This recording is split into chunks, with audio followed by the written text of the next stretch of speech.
Here is our book from the 3rd of July.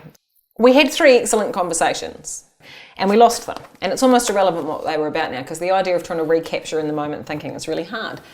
But it does raise an interesting question about what to do with yourself when things don't meet your expectations or they don't go to plan. How do you respond? What do you typically do? Usually I'm a bitch. You can't put bitch on LinkedIn. Even if we think we're very detached and very cool and very good with change and doing all the stuff, it's just really hard when things don't meet your expectations. And it's really difficult to feel disappointment, I think. And whether that's So when we recorded, we spent an hour, we recorded 3 really good episodes, and then what happened? We got amazing video, but we had no audio. Yeah. And we went from, whoa, they were amazing conversations, which they were, through to, ugh. And it's interesting you say that it's hard to feel disappointment because I think it was probably more harder to name disappointment. I reckon we felt disappointed, but none of us wanted to go, well, that was crap. Yeah. We kind of went, I remember myself going, yeah, look on the bright side. We had a good conversation. Yeah. And we're trying to talk it up. I was trying to kind of go...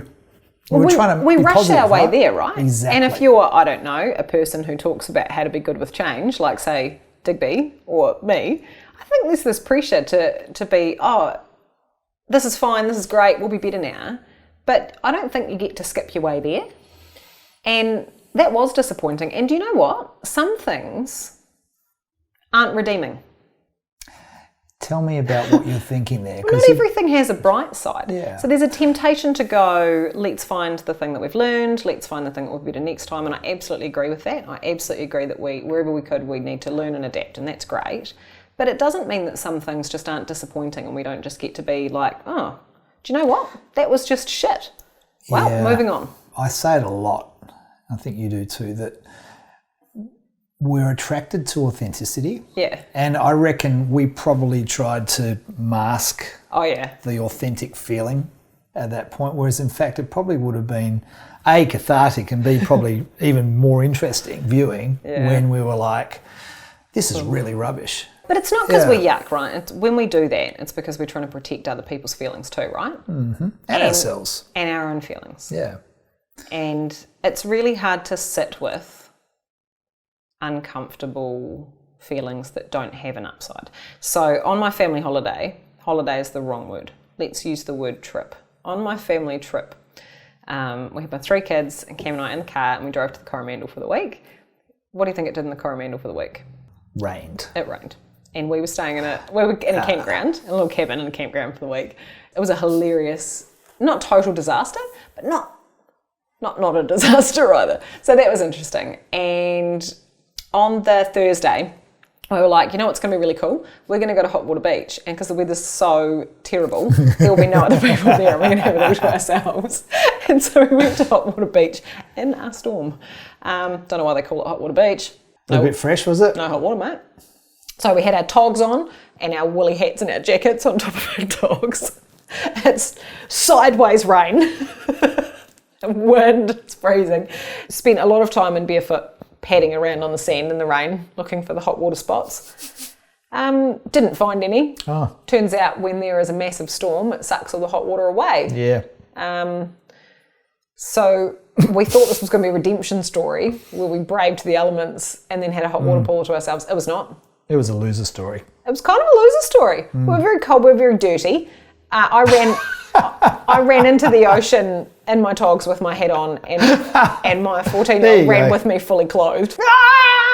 Running Best into the thing ocean. you could do. That was quite awesome. good. Harriet did manage to make a sandcastle. And then we went, you know what, let's just bail on this. We don't have to stay an extra night or 2 in this place. It's a good thing we did because the roads all ended up closed and flooded out. Yeah. So we drove to Auckland. And we finally got to Auckland and I booked us a nice place to stay after spending the week in the campground. And I stood on the street and just went, I feel like I've failed everybody on this holiday. I feel like the kids are all unhappy and I've made a bunch of wrong decisions and I'm really sad, and I just stood on the street and had to cry about it around the corner from the car. And what happened after that? What was that like? I definitely felt better for having a cry. So well, you're trying to make it right. Yeah. Yeah. So I reckon we too often try to make stuff right too quickly.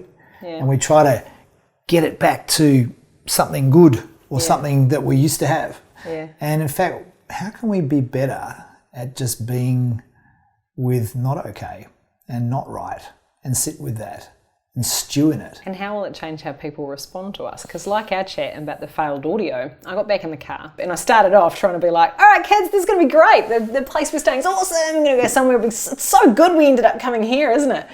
And I got in the car and put my face on, and then I went, I'm sorry, guys. Yeah. And the kids had been belligerent and annoyed because they were like, this trip sucks. We've spent all these hours in the car. We didn't get to have any fun. And as soon as they saw me like falter a little bit, they were like, oh, Mum, no, it's really nice you've taken us on a holiday. We're having fun. We're having a good night tonight. And their mood entirely shifted as soon as I stopped trying to fake it. So I reckon that's the trick, right? Yeah. It's like you changed the dynamic when you changed.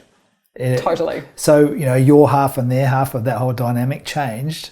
When you change your bit, their bit changed as well. Well, the same thing. I reckon too often as leaders we go, I've got to be the one who puts it right. Yeah. And then that sets up a dependency dynamic and all sorts of rubbish. Whereas in fact we go, I'm just one of you, and it actually is pretty crap, right? When things turn to shit, how do you respond? Are you one of these people who try to fix it and make it right? Or are you getting down off your pedestal and actually just being one of the people in the wrong, in the bad shit? What other choices might you have?